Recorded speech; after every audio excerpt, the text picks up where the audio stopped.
ఉన్నటువంటి దేశం, ఆ దేశంలో చాలా రకాల ఇండెక్సెస్ ఉన్నాయి. అమెరికాలో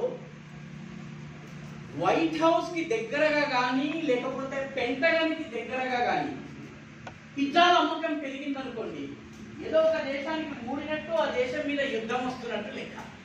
కాబట్టి చాలా కాలం వరకు రష్యన్ కేజీబీ ఏజెంట్ ఏం చేసేవాళ్ళంటే పెంటగన్ చుట్టుపక్కల, వైట్ హౌస్ చుట్టుపక్కల ఉన్నటువంటి పిజ్జా దుకాణాల్లో పిజ్జా సేల్స్ మారుతున్నాయా అని చూసేవాళ్ళ. ఎందుకంటే పిజ్జా సేల్స్ పెరిగినాయంటే ఓవర్ టైం పనిచేస్తున్నారు.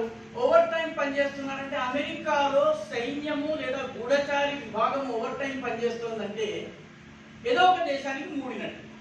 ప్రస్తుతము పిజ్జా సేల్స్ బాగా పెరిగాయి. అమెరికాలో ఇట్లాంటి చాలా విచిత్రమైనటువంటి ఇండెక్సెస్ ఉన్నాయి. ఒక ఇండెక్స్ పేరు హెమ్లైన్ ఇండెక్స్. అంటే అమ్మాయిలు వేసుకునేటటువంటి స్కర్ట్ యొక్క సైజుని బట్టి అమెరికా ఆర్థిక వ్యవస్థ ఎలా ఉందో చెప్పచ్చు. అంటే ఒకవేళ స్కర్ట్ మినీ స్కర్ట్ గా, మైక్రో మినీ స్కర్ట్ గా మారింది అనుకోండి, అమెరికా ఆర్థిక పరిస్థితి చాలా బాగున్నట్టు లెక్క. అమెరికా ఆర్థిక పరిస్థితి బాగాలేకపోతే అది మిడి అవుతుంది, మ్యాక్సీ అవుతుంది, మనం వేసుకునేటటువంటి ఓణి పరిగిణి లాగా తయారవుతుంది. ప్రస్తుతము అమెరికాలో మైక్రో మినీ స్కర్ట్స్ ఏవైతున్నాయో వాటి సంఖ్య తగ్గుతోంది. అంటే అమెరికాలో చింత ప్రారంభమైంది, ఆర్థిక వ్యవస్థ బాగా లేదు అని చెప్పేటటువంటి హెమ్లైన్ ఇండెక్స్ అని ఉంది. అలాగే అమెరికాలో ఆర్థిక పరిస్థితి బాగాలేకపోతే మగవాళ్ళ అండర్వేర్ సేల్స్ తగ్గిపోతాయండి.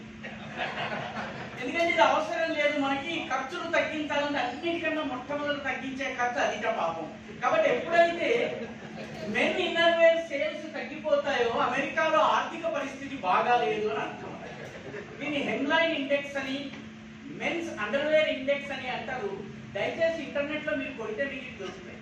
ప్రస్తుతము మెన్స్ ఇన్నర్వేర్ సేల్స్ అమెరికాలో పడిపోతున్నాయి. చలికాలం రాబోతోంది, అయినా పడిపోతున్నాయి. అమెరికా ఆర్థిక పరిస్థితి ఎలా ఉందన్నది మనం అర్థం చేసుకోవచ్చు. దాన్ని అనేక గణాంకాలతో సాయి గారు చాలా సాధికారికంగా మనకి వివరించారు.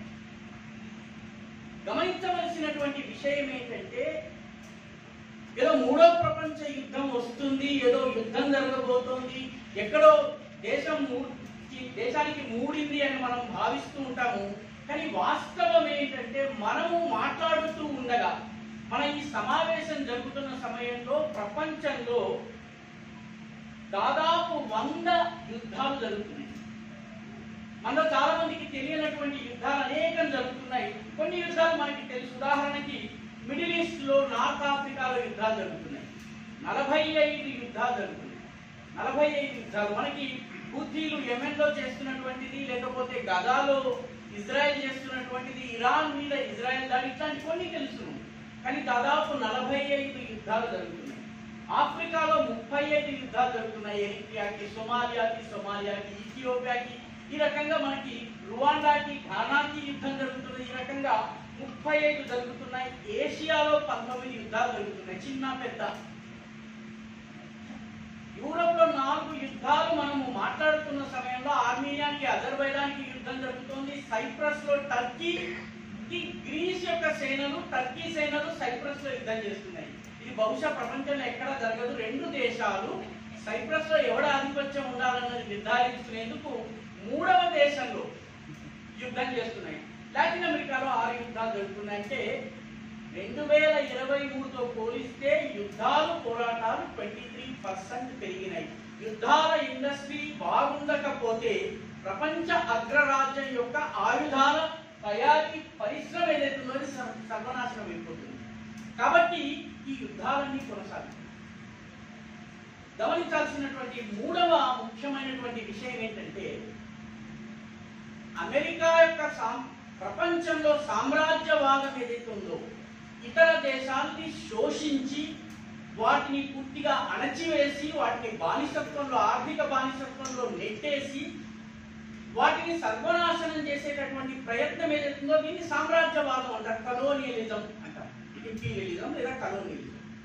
ఈ కలోనియలిజం రూపం మారుతోంది కానీ కలోనియలిజం మారటం లేదు. ఈ సామ్రాజ్యవాదం యొక్క రూపాలు మారుతున్నాయి కానీ సామ్రాజ్యవాదము కొనసాగుతూనే ఉన్నది. ఇది గమనించాల్సినటువంటి విషయం. మీకు ఒక ఉదాహరణ చెప్తాను. అంతకుముందు పోర్చుగీస్ వాళ్ళు, స్పెయిన్ వాళ్ళు, ఇటలీ వాళ్ళు, డచ్ వాళ్ళు, ఇంగ్లీష్ వాళ్ళు, ఫ్రెంచ్ వాళ్ళు ప్రపంచ ఆధిపత్యం కోసం పోరాడారు. ఎవరికి దొరికిన చోట వారి ఆధిపత్యం వచ్చింది. లాటిన్ అమెరికన్ కంట్రీలో మీకు స్పెయిన్, ఆ తర్వాత ఈ లాటిన్ కంట్రీస్ ఏవైతే ఉన్నాయో ఆ ఖండము పేరే లాటిన్ అమెరికాగా మారిపోయేటట్టుగా లాటిన్ వాళ్ళు అక్కడ ఆక్రమించుకున్నారు.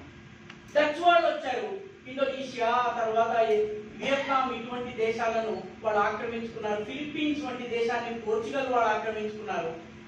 ఇంగ్లీష్ వాడు మన దగ్గరికి వచ్చాడు. ఫ్రెంచ్ వాడు చాలా నార్త్ ఆఫ్రికన్ దేశాలని ఆక్రమించుకున్నాడు.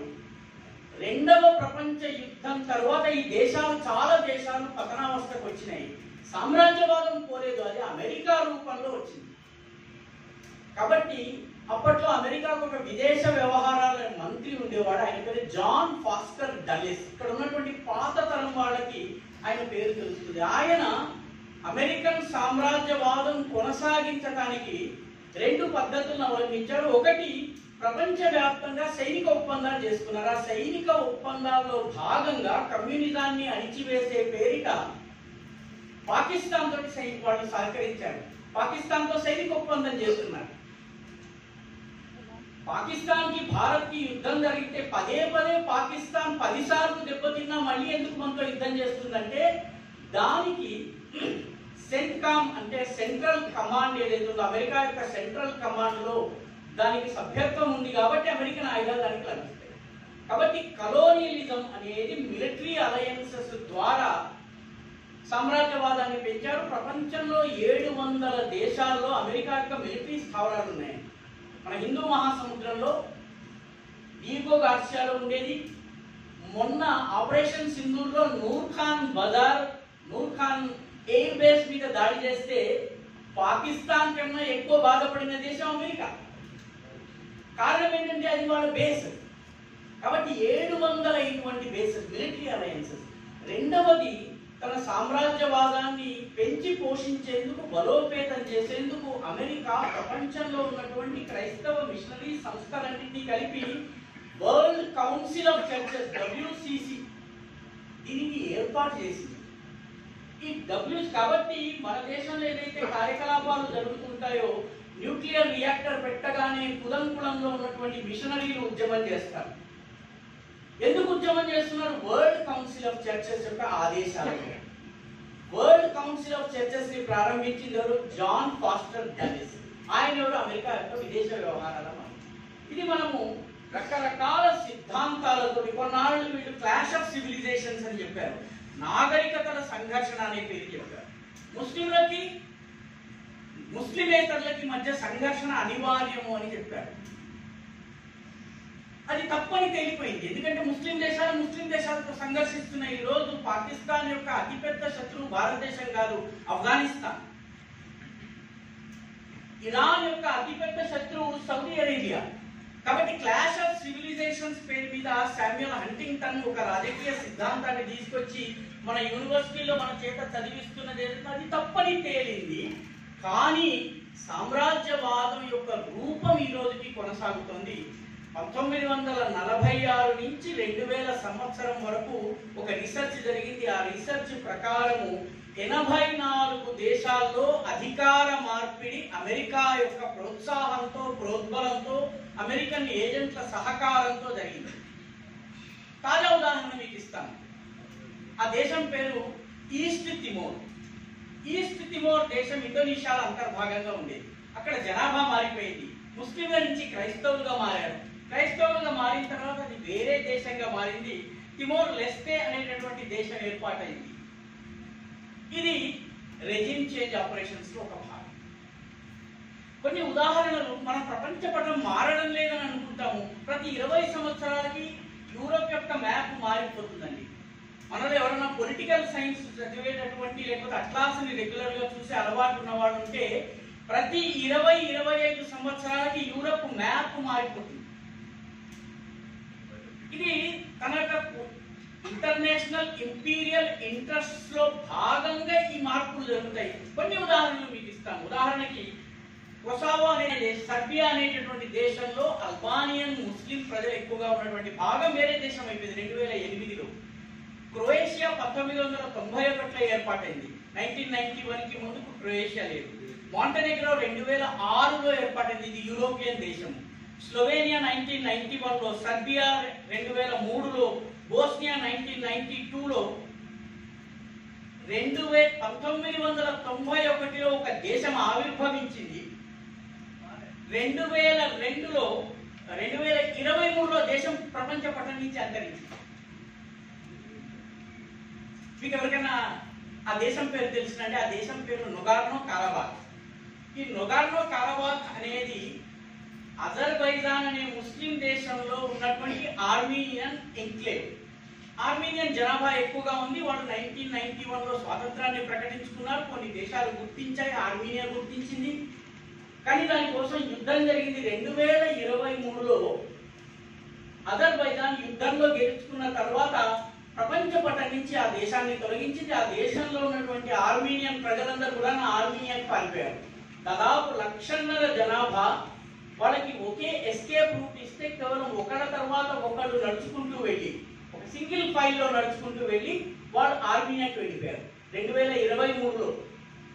ఈ రకంగా మనం చూసినట్లయితే సౌత్ సుడాన్ 2005లో ప్రారంభమైంది. క్రైస్తవ దేశం. సుడాన్లోని దక్షిణ భాగంలో క్రిస్టియానిటీ పెరిగింది, అది వేరే దేశంగా మారింది. జెకోస్లోవేకియా, స్లోవేనియా, చెక్ రిపబ్లిక్, స్లోవేనియా, ఈ రకంగా అనేక దేశాలు ఏర్పాటైనాయి. ఇవన్నీ కూడా సామ్రాజ్యవాద ప్రయత్నాల్లో భాగంగానే జరిగినాయి. ప్రపంచమంతా ఈ ప్రయత్నాలు జరిగినాయి. ఈ సామ్రాజ్యవాదాన్ని అడ్డుకుని నిలబడ్డ సంస్కృతులు కేవలం రెండే. ఈ రెండు దేశాలలో ఒక దేశం చైనా, రెండవ దేశం భారతదేశం. మీరు ఇక్కడ హిస్టరీ ప్రొఫెసర్స్ ఎవరైనా ఉన్నా, హిస్టరీని అధ్యయనం చేసేవాళ్ళు ఉంటే హిస్టో మ్యాప్స్ అని తయారు చేస్తారండి. మనకు నోన్ హిస్టరీ ఎక్కడి నుంచి అయితే ఉందో అక్కడి నుంచి ప్రజెంట్ వరకు వాళ్ళు ఏ ఏ సంస్కృతులు ప్రారంభ కాలంలో ఉన్నాయో, ఆ తర్వాత ఏ సంవత్సరంలో ఆ సంస్కృతి అంతరించింది, ఏ సంవత్సరంలో కొత్త సంస్కృతి పుట్టుకొచ్చింది, ఏ సంవత్సరంలో ఈ సంస్కృతి, ఈ గ్రీక్ సంస్కృతి మారింది, లేకపోతే మెసొపొటేమియన్ సంస్కృతి ఇరాక్గా మారింది, ఇలాగ మొత్తం అంతా histo map of the world తయారు చేస్తారు. హిస్టరీలో ఉన్నటువంటి వాళ్ళకి హిస్టో మ్యాప్ తెలుసు. ఈ హిస్టో మ్యాప్స్ తయారు చేసి గత తెలిసినటువంటి 4000 సంవత్సరాల చరిత్రని ఒక మ్యాప్ గా మారిస్తే ప్రారంభ దశలో ఉండి ఈ రోజుకి కూడా కొనసాగుతున్నటువంటి సంస్కృతులు రెండే, ఒకటి చైనా, ఒకటి భారత్. గత నోన్ హిస్టరీ 4000 ఇయర్స్ హిస్టరీలో కంటిన్యూస్ గా కొనసాగుతున్న దేశాలు. కాబట్టి ఈ రెండు దేశాలు మాత్రమే సాంస్కృతికంగా పాశ్చాత్య సామ్రాజ్యవాదాన్ని అడ్డుకుంటున్నాయి, యూరోప్ యొక్క సామ్రాజ్యవాదాన్ని అడ్డుకుంటున్నాయి, విజయం సాధిస్తూ వచ్చాయి. తాత్కాలికంగా పరాజయం పాలైనప్పటికీ కూడా. అంగస్ మాడిసన్ అనేటటువంటి ఒక ఆర్థికవేత్త ప్రపంచ ఆర్థిక చరిత్రను ఆయన సంకలనం చేశారు. పాల్ బైరోక్ అనేటటువంటి వ్యక్తి, అంగస్ మాడిసన్. ఇది ఐక్యరాజ్య సమితి ద్వారా చేయించినటువంటి అధ్యయనము. ఈ అధ్యయనంలో 17వ శతాబ్దం వరకు ప్రపంచంలోని మొత్తము ఆర్థిక వ్యవస్థలోని 35 నుంచి 40% ఆర్థిక వ్యవస్థ భారత్ చైనాల చేతిలో ఉంది. 17th సెంచరీలో మొఘలులు మనల్ని పరిపాలిస్తున్నారు. మొఘలుల పాదాక్రాంతమైనప్పటికీ భారతీయ వ్యాపారి ఒమాన్లో వ్యాపారం చేశాడు, అరేబియాలో వెళ్ళి వ్యాపారం చేశాడు, ఇటు ఇండోనేషియాకి వెళ్ళి వ్యాపారం చేశాడు. ఎన్ని రకాలకి ఇందాక సాయి గారు చాలా అద్భుతమైన ఉదాహరణ ఇచ్చారు. అమెరికా టారిఫ్లు పెట్టడానికి ముందే నేపాల్లో, శ్రీలంకలో మన బిజినెసెస్ స్టార్ట్ అయిపోయినాయి. కాబట్టి వాటి టారిఫ్ ప్రభావం ఉండదు. మన దేశంలో ఈ రోజుకి కూడా ఒడిస్సాలో ఒక పండగ చేస్తారండి. ఆ పండగ సరిగ్గా వర్షాకాలం, వర్ష ఋతువు, మాన్సూన్ స్టార్ట్ కావడానికి ముందు ఆ పండగ చేస్తారు. ఆ పండగ నాడు ఏం చేస్తారంటే అన్ని ఒరిస్సాలో ఉన్నటువంటి అన్ని సరస్సుల్లో పడవల్ని చేసి వదిలేస్తారు. ఇది 1850 వరకు ఒరిస్సా నుంచి వర్షాకాలం స్టార్ట్ కావడానికి ముందు, మాన్సూన్ రావడానికి ముందు ఒరిస్సా నుంచి వ్యాపారులు వెళ్ళేవాడు. వ్యాపారులు వెళ్ళి ఇండోనేషియాకి, వియత్నాంకి, కంబోడియాకి వెళ్ళి వ్యాపారం 2 నెలల పాటు వ్యాపారం చేసి 2 నెలల వ్యాపారం తర్వాత మాన్సూన్ సబ్సైడ్ అయిన తర్వాత ఈ గాలులు అనుకూలమైన తర్వాత 2 నెలలు ప్రయాణం చేసి మళ్ళీ ఒరిస్సాకు వచ్చేవాడు. కానీ ఈ రోజుకి కూడా ఒరిస్సాలో బాలి జాతర అనే పేరుతో పండుగ చేస్తారు. మనందరం సత్యనారాయణ కథ ఇళ్లలో చేసుకుంటాం. సత్యనారాయణ కథలో 3వ కథ, సత్యనారాయణ వ్రతంలోని 3వ కథలో వైశ్యులు వ్యాపారం చేయడానికి పడవలలో సముద్రంలో వెళుతూ ఉండగా ఇందులో ఏమున్నాయని అడిగితే ఇందులో అన్ని రాళ్ళు రప్పలు ఉన్నాయని వాళ్ళు అన్నారు. అనగానే పడవలో తీసి చూడగానే రాళ్ళు రప్పలు ఉన్నాయన్నటువంటి కథ మనం అందరం చదువుతాం. దాని అర్థం ఏంటి?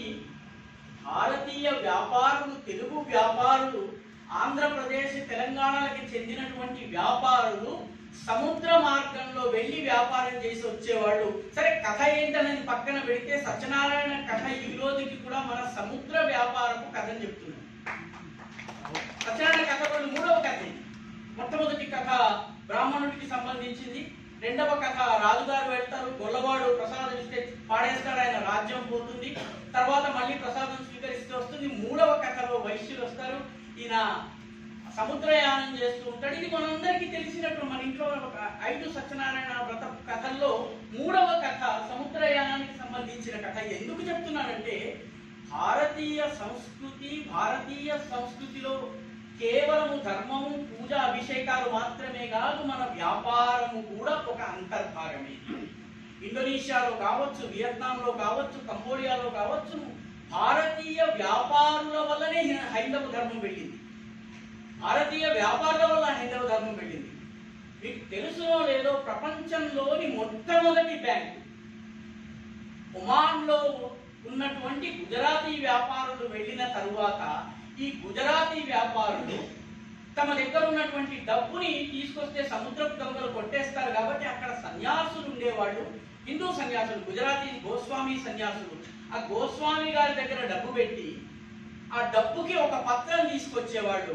ఆ పత్రం గుజరాత్కు వచ్చిన తర్వాత గుజరాత్ లో ఉన్నటువంటి ఆ మఠం దగ్గరికి వెళ్ళి ఆ కాగితం చూపిస్తే అంత డబ్బు ఇచ్చేసేవాళ్ళు. హిందూ ధార్మిక మఠాలు బ్యాంకులుగా పనిచేసినాయి. కాబట్టి మన సంస్కృతి ప్రపంచ ఆర్థిక ఒడిదొడుకులను ఎదుర్కోవడం తెలిసినటువంటి జాతి. 2000 సంవత్సరాలుగా వ్యాపారం చేస్తున్నాం. ఆ సిస్టమ్ ఏదైతే ఉందో, అక్కడ స్లిప్ ఇస్తే ఇక్కడ చూపిస్తే తీసుకొచ్చేదాన్ని హుండీ సిస్టమ్ అంటారు. ఇప్పుడు దాన్ని ఇల్లీగల్ చేశారు. మన తెలంగాణలో దాన్ని చాలా కాలం గిరిగిరి అనే పేరుతోటి వరంగల్లో, కరీంనగర్లో గల్ఫ్ నుంచి వచ్చిన వాళ్ళు గిరిగిరి అని చెప్పి అక్కడ నుంచి కాగితం తీసుకొచ్చి ఇక్కడ నోట్లు తీసుకునేవాళ్ళు. గుజరాత్లో ఉన్నటువంటి వ్యాపారులు ప్రారంభించినటువంటి ఆర్థిక వ్యవస్థ ఇది. కాబట్టి భారతదేశము, చైనా ఈ 2 అమెరికన్ సామ్రాజ్యవాదానికి ఏనాడు లొంగని దేశాలు. ఇది మనం గమనించాల్సినటువంటి విషయం. ఇప్పుడు అమెరికా ప్రయత్నం చేస్తున్నది ఈ 2 దేశాలు, దీంతో పాటు రష్యా, ఈ 3 దేశాలని వంచే ప్రయత్నం చేస్తున్నారు. ఆర్థిక అంశాలు సాయి గారు ప్రస్తావించారు, కానీ యుక్రెయిన్ యుద్ధం అనేది కేవలం ఒక ముసుగు మాత్రమే. యుక్రెయిన్ యుద్ధంలో 3 అసలైన లక్ష్యాలు ఉన్నాయి. ఒకటి, రష్యాని ఎదగకుండా అడ్డుకోవాలి, రష్యా ప్రభావాన్ని తగ్గించాలి. రెండవది, చైనాని అదుపు చేయాలి. ఎందుకంటే చైనా అమెరికాని ఈరోజు సవాలు చేసే స్థానంలో 2వ స్థానంలో ఉంది. మూడవది, భారతదేశంపై ఒత్తిడి చేయాలి. ఇంగ్లీష్లో lead Russia, contain China and coerce India. Coerce అంటే ఒత్తిడి చేసి, భయపెట్టి, బలవంత పెట్టి, బెదిరేలాగా చేయడం అన్నమాట. కోయర్షన్ అంటారు. దీనికి రష్యా ఆర్థిక పునర్రచన చేసుకుంటోంది తన వ్యవస్థని. చైనా డీడాలరైజేషన్ చేస్తుంది, డాలర్ పైన ఆధారపడటం తగ్గిస్తోంది. రష్యా ఈరోజు అమెరికా అనుమతి లేకుండా తన ఆర్థిక వ్యవహారాన్ని చేస్తోంది. ఏ దేశానికి కావాలంటే ఆ దేశానికి చమురుని ఎగుమతి చేస్తోంది, తనకు కావలసినటువంటి నిధుల్ని సమకూర్చుకుంటోంది, తన దేశం యొక్క అభివృద్ధిని తాను చూసుకుంటోంది. చైనా అసలు అమెరికాకి లొంగే ప్రసక్తే లేదు. భారతదేశము అసలు ఒక్క అడుగు వెనక్కి వేయలేదు. ఇందాక సాయి గారు చాలా స్పష్టంగా చెప్పారు. నరేంద్ర మోదీ ఈ మొత్తము ఆర్థిక పరమైనటువంటి సంక్షోభం వచ్చిన తర్వాత టారిఫ్ల పేరిట మనల్ని బెదిరించే ప్రయత్నం జరిగితే ఒక్క వ్యాఖ్య లేదు. టారిఫ్ల గురించి మాట్లాడలేదు. మాట్లాడింది కేవలము మన రైతాంగం గురించి, మన పాడి పరిశ్రమ కార్మికుల గురించి మాత్రమే మాట్లాడారు. దానికి కారణం ఏంటంటే అమెరికా యొక్క గేమ్ లో పడదలుచుకోలేదు. కాబట్టి మూడు దేశాలు కూడాను యుఎస్ లేకుండా తనను తాను నిర్మాణం చేసుకోవడానికి రష్యా ప్రయత్నిస్తోంది. యుఎస్ లేకుండా వాణిజ్యం చేయడం కోసం చైనా ప్రయత్నిస్తోంది. యుఎస్ లేకుండా మనుగడ సాగించేందుకు భారత్ ప్రయత్నిస్తుంది. ప్రయత్నం ప్రారంభమైంది. సాయి గారు చెప్పినట్టు చాలా దీర్ఘమైనటువంటి ప్రయాణం చేయాల్సి ఉంది, కానీ పోరాటము ప్రారంభమైంది. మిత్రులారా, చాలా కాలం వరకు మనము ఈ పోరాటం గురించి ఆలోచించేటప్పుడు 2-3 విషయాల్ని మనం దృష్టిలో ఉంచుకుని ఆ 2-3 విషయాలు మీకు చెప్పిన తర్వాత నా కథనాన్ని ముగిస్తాను. మొట్టమొదటిది, ప్రపంచ చరిత్రను మీరు అధ్యయనం చేస్తే 17వ శతాబ్దము వరకు భారతదేశము ప్రపంచ ఆర్థిక వ్యవస్థకి కేంద్ర బిందువు. 17వ శతాబ్దం వరకు. 17వ శతాబ్దంలో భారతదేశం యొక్క ఆర్థిక వ్యవస్థ పూర్తిగా పతనమైంది. End of 17th century or early 18th సెంచరీలో పతనమైన తరువాత ప్రపంచపు ఆర్థిక సత్తా ఎక్కడికి మారింది? ఇరాన్కి మారింది. పర్షియన్ సామ్రాజ్యం అని మనం దేన్ని అంటామో అక్కడికి మారింది. పర్షియన్ సామ్రాజ్యపు ప్రభావం ఒక 40-50 సంవత్సరాలు నడిచిన తర్వాత ప్రపంచానికి సంబంధించినటువంటి కేంద్ర స్థానంగా మెసొపొటేమియా అంటే నేటి ఇరాక్ మారింది. ఇరాక్ తరువాత 16వ శతాబ్దంలో, దాదాపు 16-15వ శతాబ్దంలో ప్రపంచం యొక్క గరిమనాభిగా, సెంటర్ ఆఫ్ గ్రావిటీగా ఆటోమన్ ఎంపైర్ అంటే నేటి టర్కీ ఉంది. అంటే జాగ్రత్తగా పశ్చిమానికి ప్రపంచం యొక్క గరిమనాభి మారుతూ వచ్చింది. టర్కీ ఓడిపోయిన తరువాత యూరప్ వచ్చింది, అలెగ్జాండ్రియా వచ్చింది. ఆ యూరప్ వచ్చిన తరువాత మనకి ఇంగ్లాండ్ ప్రధాన కేంద్రంగా, ప్రపంచానికి ప్రధాన కేంద్రంగా, రవి అస్తమించని సామ్రాజ్యంగా ఇంగ్లాండ్ వచ్చింది. ఒక 90-100 సంవత్సరాలు ఇంగ్లీషు వాడు ఏది చెప్తే అది ప్రపంచంలో శాసనమైంది. తరువాత 2వ ప్రపంచ యుద్ధానంతరము ఇంగ్లాండ్ నుంచి నెమ్మదిగా అమెరికాకి వెళ్ళి, 2వ ప్రపంచానంతరము ప్రపంచం యొక్క గరిమనాభి అమెరికా. ప్రపంచం యొక్క centre of economic and power centre of gravity is America. 2వ ప్రపంచ యుద్ధం తరువాత 70వ దశకం 1970s వచ్చే నాటికి ప్రపంచంలోని అత్యంత బలీయమైన ఆర్థిక వ్యవస్థగా ఎదిగింది జపాన్. జపాన్ అమెరికాని శాసించేటటువంటి స్థాయికి వచ్చింది. జపాన్ యొక్క సామగ్రులు, ఉత్పాదనలు అమెరికన్ మార్కెట్లోకి వచ్చింది. మన కంపెనీల్ని కాపాడుకోవడం ఎలాగా తెలియక అమెరికాలో ఉన్నటువంటి ఆటోమొబైల్ ఇండస్ట్రీ మొత్తం మూతపడిపోయింది. డెట్రాయిట్ ఒకప్పుడు అమెరికాకి సంబంధించినటువంటి స్టీల్ సిటీ, ఐరన్ సంబంధించినటువంటి సామ్రాజ్యం ఉండేదని, ఆటోమొబైల్ సామ్రాజ్యం ఉండేదని చెప్పేవాళ్ళు ఇప్పుడు అమెరికాలో దాన్ని రస్ట్ బెల్ట్ అంటారండి. ఎందుకంటే మొత్తం ఉన్నటువంటి పరిశ్రమలు తుప్పు పట్టిపోయినాయి. ఆ తరువాత 2005-2006 ఈ ప్రాంతం వచ్చేటప్పటికి జపాన్ నుంచి ఆగ్నేయాసియా దేశాలైనటువంటి ఏషియన్ టైగర్స్ అని చెప్పి ఆ రోజుల్లో ఎకనామిక్స్ వంటి పత్రికల్లో రాసేవాళ్ళు, ఈ ఇండోనేషియా కావచ్చు, ఫిలిప్పీన్స్ కావచ్చు, ఇటువంటి దేశాలు, కొరియా, సౌత్ కొరియా కావచ్చు, ఇటువంటి దేశాలు ప్రపంచం యొక్క ఆర్థిక సత్తాను శాసించింది. ఆ తర్వాత చైనా 2030 సాయి గారు చెప్పారు, 2030-35 నాటికి ప్రపంచపు గరిమనాభి మొత్తము ఒక చక్రము తిరిగి చైనా తరువాత భారతదేశానికి వస్తుంది.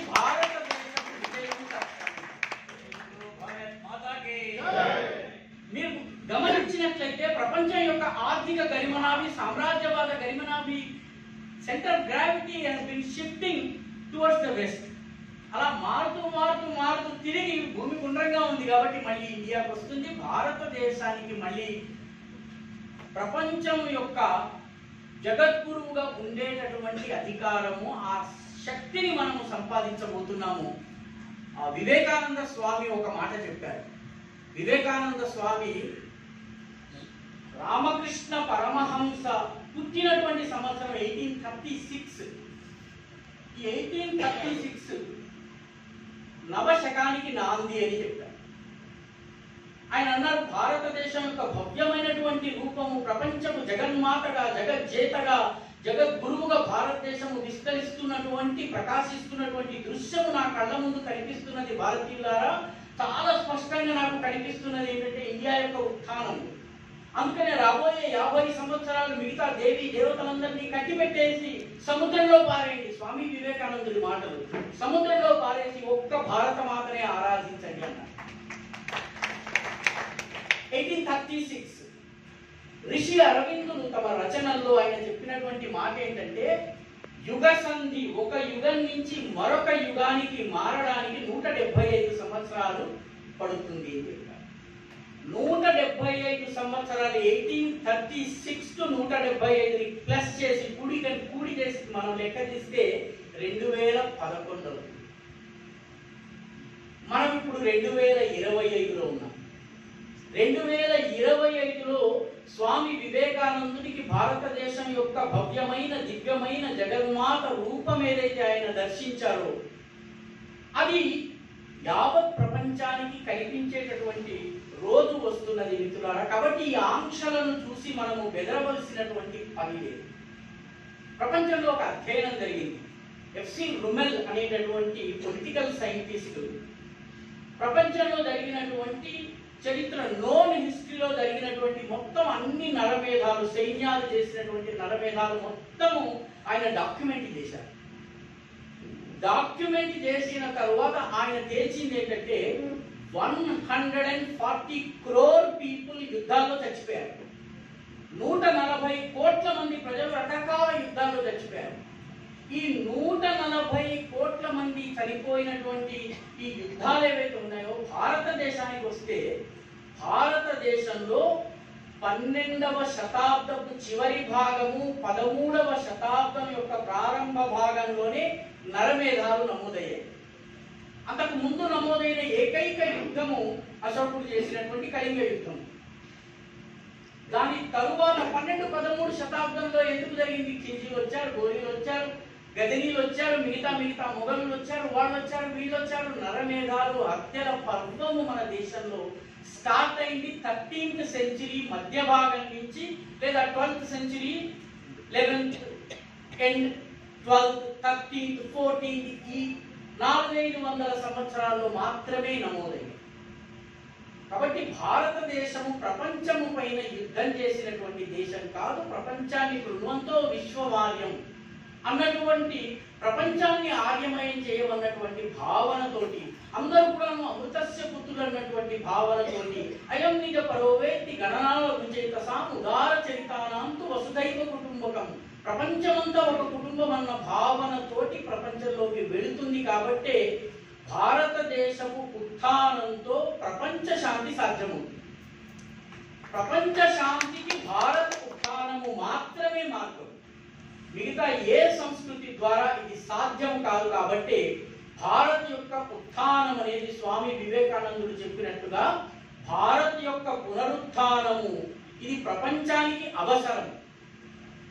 అంతేకాదు భారత్ జాగృతమైన నాడు ప్రపంచంలో శాంతి ఉంటుంది. శాంతి సందేశాన్ని ఇచ్చే బాధ్యత భారతీయుల పైన ఉన్నది. భారతదేశంలో ఉన్నటువంటి ఈ హిందూ జనం పైన ఉన్నది. ఎందుకంటే ఈ సంస్కృతి మాత్రమే శాంతిని ఇవ్వగలదు. కాబట్టి ఈ టారిఫ్ల యుద్ధం ఏదైతే జరుగుతుందో ఇది ఈ మొత్తం ఓవరాల్ కలోనియలైజేషన్ ప్లాన్ లో అంతర్భాగంగా మనం చూడాలి. ఇది ఒక సివిలైజేషనల్ నాగరికత, మన సభ్యతకు సంబంధించినటువంటి మన ఉనికి మీద ఒక సవాలు వంటిది. దీనిని ఈ దృష్టితో మనం అర్థం చేసుకున్నట్లయితే మనము విజయం సాధించగలము. ఈ దేశం లేచి నిలబడి దీనికి కావలసినటువంటి పోరాటం చేయగలదు. ఎందుకంటే అమెరికన్ ఆంక్షలు కావచ్చు, మన దేశానికి ఆంక్షలు కొత్తవి కావు మిత్రులారా. ఇప్పుడు ఉన్నటువంటి ఆంక్షల కన్నా పెద్ద ఆంక్ష మనం పోఖరణ్ 2 చేసినప్పుడు వచ్చింది. పోఖరణ్ 2 చేసినప్పుడు భారతదేశం మీద వచ్చిన ఆంక్షలతో పోలిస్తే నేటి ఆంక్షలు చాలా తక్కువ. అసలు ఆ రోజే భయపడలేదు మనం. ఆ రోజే మనం ఎన్ఆర్ఐ బాండ్స్ ని తయారు చేసి మనకి కావలసినటువంటి 5 బిలియన్స్ అవసరమై ఉంటే 6.7 బిలియన్స్ ని మనం సాధించగలిగాం.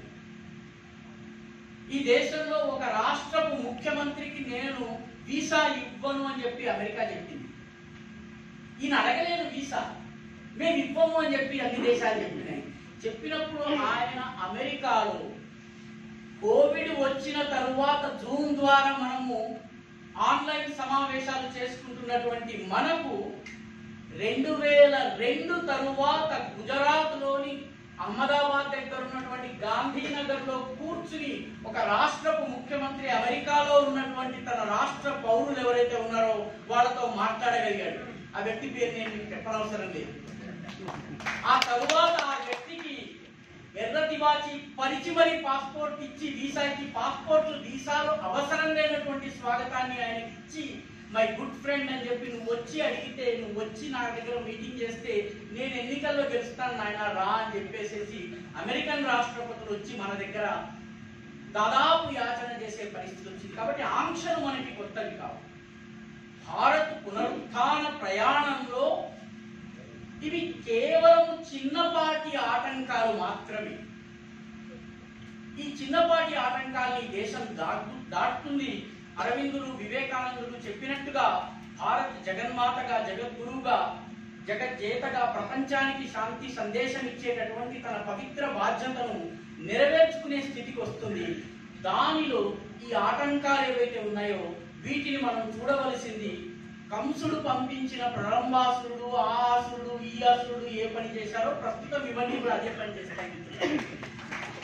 ధన్యవాదాలు.